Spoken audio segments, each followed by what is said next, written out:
Hello बच्चों, तो आज हम करने जा रहे हैं अपनी डायरेक्टरेट ऑफ एजुकेशन की वर्कशीट नंबर 43 विषय विज्ञान कक्षा 10वीं के लिए। बेटा आज हम नया चैप्टर शुरू करने जा रहे हैं, तत्वों का आवर्त वर्गीकरण। ठीक है। हमारे आसपास के पदार्थ तत्व, मिश्रण और यौगिक। तो बेटा 3 तरीके में हमारे आसपास के तत्व जो हैं, हमें आसपास के पदार्थ मिलते हैं तत्व के रूप में, बेटा मिश्रण के रूप में और यौगिक के रूप में मिलते हैं। आखिर तत्व क्या है? तो बेटा तत्व क्या होता है? ऐसे पदार्थ जो एक ही प्रकार के अणुओं से मिलकर बने, उन्हें क्या बोला जाता है? तत्व। जैसे सोडियम, सोना, मैग्नीशियम। ठीक है बेटा। अभी तक कितने तत्वों का ज्ञान है? तो बेटा अभी तक 118 तत्वों का ज्ञान है हमें, जिनमें से केवल और केवल 98 तत्व ही प्राकृतिक रूप में पाए जाते हैं। आखिर बेटा वर्गीकरण की आवश्यकता क्यों पड़ी? क्यों इनको अलग अलग वर्ग में, कोई धातु है, कोई अधातु है, कोई उपधातु है, क्यों वर्गीकृत किया गया? क्या हम इन 118 तत्वों को एक साथ नहीं पढ़ सकते थे? कुछ तो कारण होगा। तो आइए पढ़ते हैं कि आखिर तत्वों के वर्गीकरण की क्या आवश्यकता पड़ी। तो बेटा इतने सारे तत्व थे, तत्वों को सुव्यवस्थित ढंग से पढ़ने के लिए, उनके अध्ययन को आसान बनाने के लिए उनको वर्गीकृत किया गया, ताकि हम 118 के 118 तत्वों को अच्छी तरह से पढ़ सकें, उनके बारे में जान सकें, बेटा उनके रासायनिक गुण, भौतिक गुण सभी की जानकारी ले सकें। अगर बेटा वो 118 तत्व एक ही साथ रख दिए जाते तो हमें उनके रासायनिक और भौतिक गुणों की जानकारी नहीं हो पाती। ठीक है बेटा। सबसे पहले हमें जितने भी तत्व ज्ञात थे उनको धातु और अधातु में बांटा गया, और फिर जैसे जैसे उनके गुण के बारे में पता चलता गया वैसे वैसे उनका वर्गीकरण हम करते गए। ठीक है बेटा।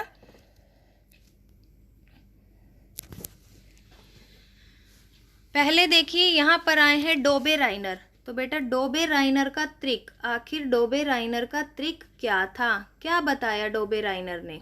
त्रिक का मतलब क्या है बेटा? त्रिक मतलब 3। तो 1817 में डोबेराइनर जो जर्मनी से आए थे बेटा, उन्होंने समान गुण धर्म वाले जितने भी तत्व थे उनके समूह बनाए, और उन तत्वों को बढ़ते परमाणु भार के अनुसार, किसके अनुसार ध्यान देंगे यहाँ? परमाणु भार के अनुसार क्रम में लगाया। और उनके एक समूह में कितने तत्व थे बेटा? 3, इसीलिए क्या बोला गया उसे? त्रिक। अकॉर्डिंग टू डोबेराइनर, डोबेराइनर ने क्या कहा कि जो मध्य तत्व है उसका भार अन्य 2 तत्वों के भार का माध्य होता है। माध्य मतलब बेटा जैसे आपको यहाँ पर दिखाया गया है, लिथियम, सोडियम, पोटेशियम। ठीक है बेटा। पहले नंबर पे लिथियम रखा उन्होंने, दूसरे पे सोडियम और तीसरे पर पोटेशियम। ठीक है। अब यहाँ पर द्रव्यमान देखेंगे हम, लिथियम का कितना है? 6.9, सोडियम का 23 और पोटेशियम का 39। तो बेटा उन्होंने बोला कि जब पहले और तीसरे का जो द्रव्यमान है, परमाणु द्रव्यमान, उनको एक बार आप ऐड कीजिए। तो बेटा लिथियम का कितना है? 6.9, पोटेशियम का कितना है? 39। दोनों को अगर मैं ऐड करती हूँ तो कितना आ गया? 45.9। इनका माध्य है, माध्य मतलब इनके टोटल को किससे डिवाइड करना है आपने? 2 से। तो बेटा 2 से इसको डिवाइड करेंगे तो क्या आएगा? 22.9, जो किसके इक्वल होता है बेटा? 23 के। और 23 किसका द्रव्यमान है? सोडियम का। तो डोबेराइनर का त्रिक जो है वो हमें क्या कहता है कि जो पहला है और जो तीसरा है, इन दोनों के द्रव्यमान को जब 2 से विभाजित किया जाएगा तो जो आंसर आएगा वो क्या होगा? मध्य वाले तत्व का द्रव्यमान। ठीक है बेटा। तो ये डोबेराइनर का क्या था? त्रिक। आगे देखेंगे अब हम।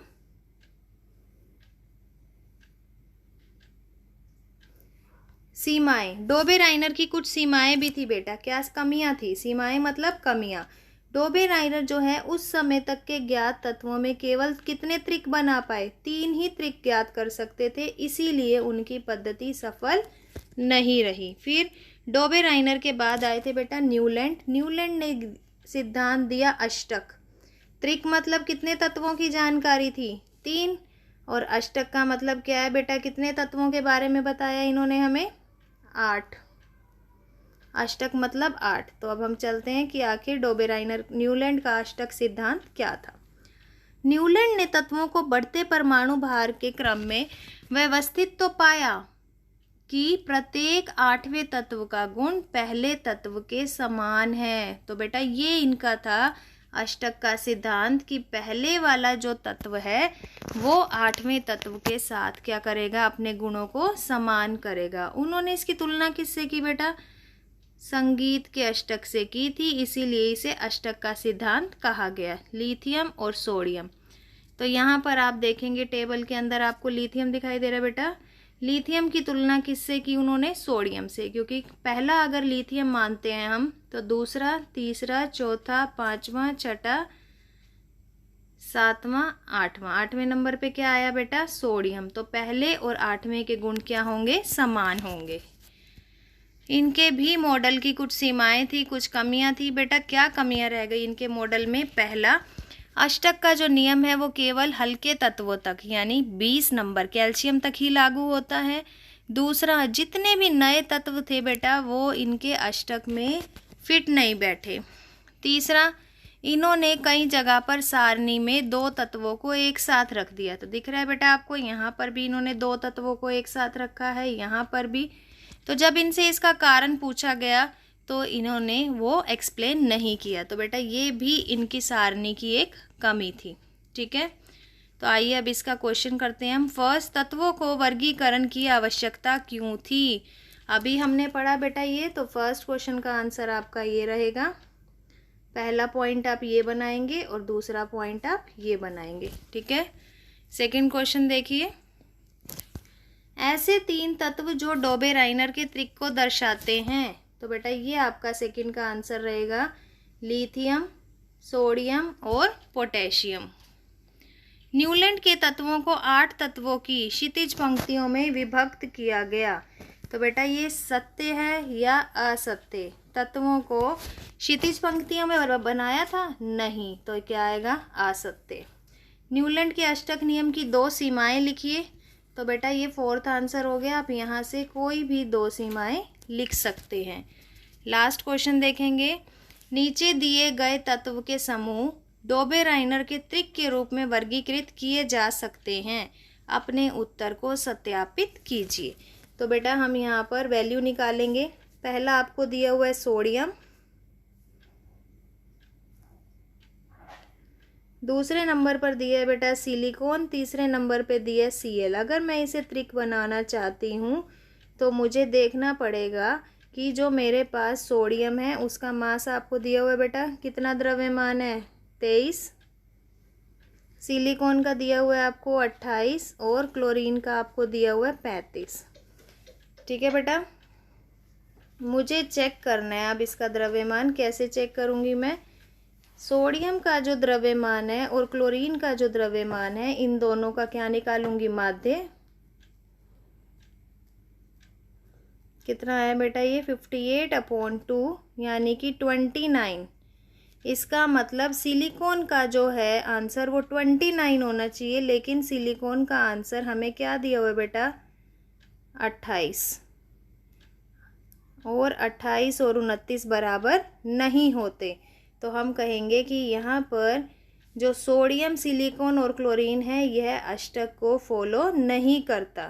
ठीक है, सेकंड वाला चेक कर लेते हैं बेटा। सेकंड क्या कह रहा है वो हमें, बेरिलियम, मैग्नीशियम और कैल्शियम। तो चलिए अब हम सेकंड का चेक करते हैं। Beryllium, magnesium, calcium. तो यहाँ पर बेरिलियम और कैल्शियम का जो औसत है वो मैग्नीशियम के इक्वल आना चाहिए। बेटा बेरिलियम का होता है मास 9 और हमारा जो कैल्शियम है बेटा उसका होता है 40। तो हम इन दोनों का माध्यक निकाल लेते हैं। क्या आया बेटा, 49/2, इट मीन्स 24.5। और है कितना बेटा हमारा मैग्नीशियम का, 24। तो ये दोनों आपस में क्या है, समरूप है, बराबर हो सकते हैं। तो हम यहाँ पर क्या बताएंगे बेटा कि ये जो सेकंड वाला पार्ट है हमारा ये फॉलो करता है। ये इसका आंसर आ गया आपका। ठीक है, तो आशा करती हूँ कि इस वर्कशीट से आपको पता चल ही गया होगा डोबेराइनर के बारे में। न्यूलैंड के अष्टक नियम के बारे में। कितने तत्व हैं बेटा? 118। और इनको वर्गीकरण क्यों किया गया? क्या हम बिना वर्गीकरण करे इसे पढ़ सकते थे या नहीं? तो बेटा अगर आपको आज की वर्कशीट अच्छे से समझ आई है तो आप हमारे चैनल लर्निंग लाइट को शेयर कीजिए अपने फ्रेंड सर्कल के साथ, सब्सक्राइब कीजिए और बेल आइकन को ज़रूर प्रेस कीजिए बेटा, ताकि हर वर्कशीट का नोटिफिकेशन टाइमली आपको मिल सके। Stay safe, stay healthy, stay at home. बेटा वर्कशीट के नीचे एक गवर्नमेंट की तरफ से मैसेज है कि आप अपने हाथ नियमित रूप से साबुन से और पानी से धोइए। तो बेटा हमें पता है आप मास्क भी लगा रहे हैं, सैनिटाइज़र यूज़ कर रहे हैं, सोशल डिस्टेंसिंग का भी पालन कर रहे हैं, लेकिन बेटा आप घर के अंदर भी पूरी सावधानी रखेंगे। कुछ भी आप कार्य करते हैं उस कार्य को शुरू करने से पहले और करने के बाद प्रॉपरली साबुन के साथ अच्छे से हैंड वॉश करेंगे। ठीक है बेटा, आपकी सुरक्षा ही आपका बचाव है। ओके बेटा, थैंक यू।